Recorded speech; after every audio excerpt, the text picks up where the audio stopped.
RBI governor Shaktikanta Das कौन कहते आसंतु सीधा सलख सुनिबा have however increased by 9.2 billion during 2021, that is from 1st April onwards, and so far, that is up to 15th of May, our foreign exchange forex reserves, they stand at 487 billion US dollars, which is equivalent to 1 year's imports. I now go to the outlook with regard to inflation and growth. Against this backdrop, the MPC assessed that inflation outlook is highly uncertain. The supply shock to food prices in April may show persistence over the next few months, depending upon the state of lockdown and the time taken to restore the supply chains after relaxation of the lockdown. Among the pressure points, the elevated level of pulses inflation is worrisome and warrants timely and swift supply-side interventions, including a reappraisal of the import duties. Immediate step-up of open market sales, PDS offtake by FCI to offload some part of excess stocks can also cool down cereal prices and also create room for Rabi procurement. Given the current global demand-supply balance, international crude oil prices, metals, and industrial raw materials are likely to remain soft. This would ease input costs for domestic firms.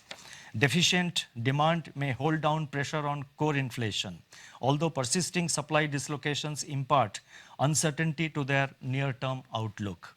Much will depend on the shape of the recovery after COVID-19. Accordingly, the MPC is of the view that headline inflation may remain firm in the first half of 2020, but should ease in the second half, aided also by favorable base effects.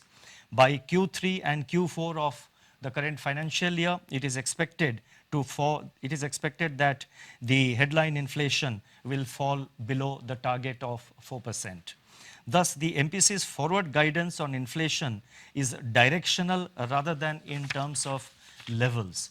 Going forward, as and when more data are available, it should be possible to estimate the path of inflation with greater certainty. It is in the growth outlook that MPC judged the risks to be the gravest.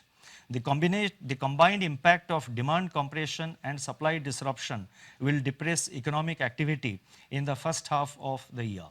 Assuming that economic activity gets restored in a phased manner, especially in the second half of this year, and taking into consideration favorable base effects, it is expected that the combination of fiscal, monetary and administrative measures being currently undertaken both by the government and the RBI would create conditions for a gradual revival in activity in the second half of 2021.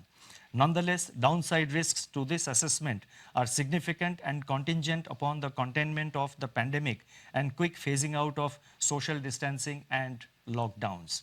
Given all these uncertainties, GDP growth in 2021 is estimated to remain in the negative territory, with some pickup in growth impulses in H2 2021 onward.